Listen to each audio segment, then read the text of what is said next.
எல்லாருக்கும் வணக்கம். இன்றைக்கு மார்கழி 6ஆம் நாள் திருப்பாவை பாடல் 6 பார்க்கலாம்.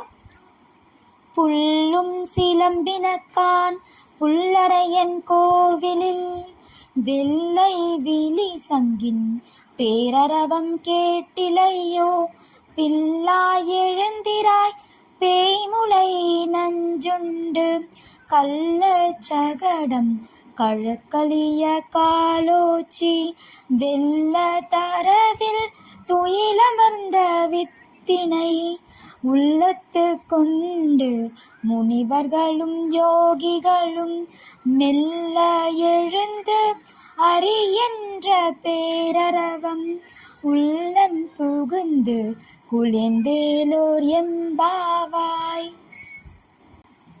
இப்ப பாடலுடைய பொருள் பார்க்கலாம். அன்பு தோழியே, நீ உடனே எழுந்திரு. பறவைகள் அதிகாலையில் எழுந்து கீச்சிடும் இனிய ஒலி இன்னும் கேட்கவில்லையா? கருடனை வாகனமாக கொண்ட எம்பிரானின் கோவிலில் வெள்ளை நிற சங்குகள் எழுப்பும் முழக்கம் காதில் விழவில்லையா?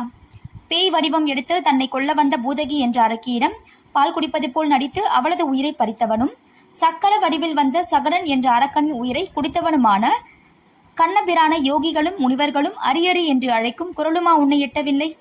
உடனே எழுந்து இவற்றையெல்லாம் கேட்டு உள்ளம் குளிர்வாயாக. இப்ப பாடலுடைய விளக்கம் பார்க்கலாம்.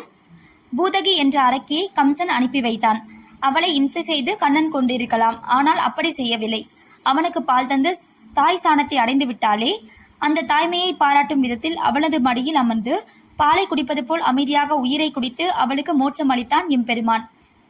இந்த பதிவு உங்களுக்கு பயனுள்ள பதிவாக நம்புறேன். இந்த பதிவு உங்களுக்கு பிடிச்சிருந்தால் லைக் பண்ணுங்க, ஷேர் பண்ணுங்க, சப்ஸ்கிரைப் பண்ணுங்க.